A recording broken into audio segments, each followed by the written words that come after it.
BJP सही तेजस्वी यादव जिंदाबाद, तेजस्वी यादव जिंदाबाद। ए बाबा बैक होइए तो आरजेडी जिंदाबाद। आरजेडी के जो विधायक थे वो चले गए एनडीए में। कौन मुड़ुक का? अच्छा, मतलब विधायक लोगों को तो तेजस्वी यादव अपने आवाज चैनल का नाम रोक के रखे हैं। सुनिए ना, जो 3 को चले गए ना, उनको पसरल थरिया छोड़ के गए हैं। पसरल थरिया छोड़ के सामने से डरे हुए थे तभी तो। डरे गए, वो अपना भविष्य खराब कर लिए बीजेपी में जाके। जैसे नीतीश कुमार नरक स्वर्ग ये हमारे जो टीका किए हैं और 3 समय आए हैं, इसको नीतीश कुमार बिलोंग करता था। आनंद सिंह जदयू से ही बिलोंग करता था, इनको पता नहीं है। आज करे भारत दरिया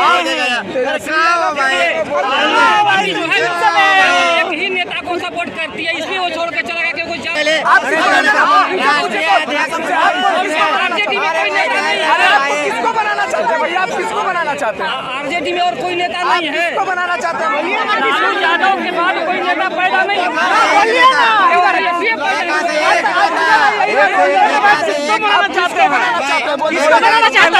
बड़ी पार्टी है, लालू यादव जो बात कर रहे हैं, जानते हैं एक समय में जानते हैं राम कृपाल यादव हनुमान भक्त माने जाते थे। क्या हो गया भाई? आप पारिवारिक